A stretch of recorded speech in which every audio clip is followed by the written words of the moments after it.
किसी गांव में शंभुदयाल नाम का एक प्रसिद्ध ब्राह्मण रहता था।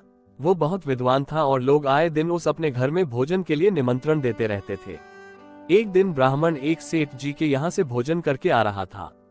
लौटते समय सेठ ने ब्राह्मण को एक बकरी उपहार में दी, जिससे ब्राह्मण रोजाना उसका दूध पी सके। ब्राह्मण बकरी को कंधे पर रखकर घर की ओर जा रहा था। रास्ते में 3 ठगों ने ब्राह्मण और उसकी बकरी को देख लिया और ब्राह्मण को लूटने का षड्यंत्र रचा। वे ठग थोड़ी थोड़ी दूरी पर जाकर खड़े हो गए। जैसे ही ब्राह्मण पहले ठग के पास से गुजरा तो ठग जोर जोर से हंसने लगा। ब्राह्मण ने इसका कारण पूछा तो ठग ने कहा, महाराज, मैं पहली बार देख रहा हूँ कि एक ब्राह्मण देवता अपने कंधे के ऊपर गधे को लेकर जा रहे हैं।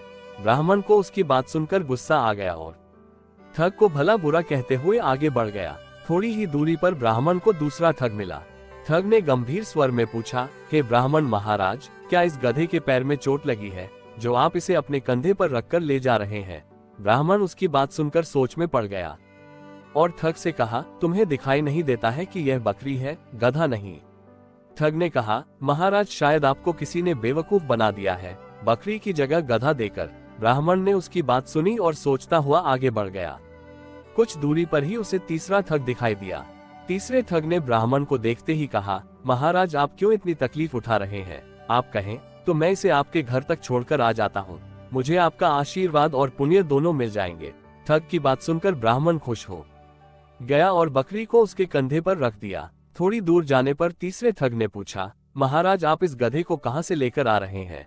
ब्राह्मण ने उसकी बात सुनी और कहा, भले मानस, ये गधा नहीं बकरी है। ठग ने जोर देकर कहा, हे ब्राह्मण देवता, लगता है किसी ने आपके साथ छल किया है और यह गधा दे दिया। ब्राह्मण ने सोचा कि रास्ते में जो भी मिल रहा है बस एक ही बात कह रहा है।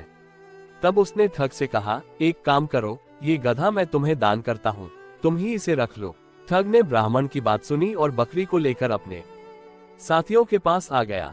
फिर तीनों ठगों ने बाजार में उस बकरी को बेचकर अच्छी कमाई की और ब्राह्मण ने उनकी बात मानकर अपना नुकसान कर लिया। कहानी से सीख, किसी भी झूठ को अगर कई बार बोला जाए तो वो सच लगने लगता है। इसलिए हमेशा अपने दिमाग का उपयोग करें और सोच विचार कर ही किसी पर विश्वास करें। हेलो दोस्तों, तो कैसी लगी कहानी? अगर पसंद आए तो एक लाइक और सब्सक्राइब जरूर करें। मिलते हैं अगले वीडियो में, तब तक के लिए जय हिंद।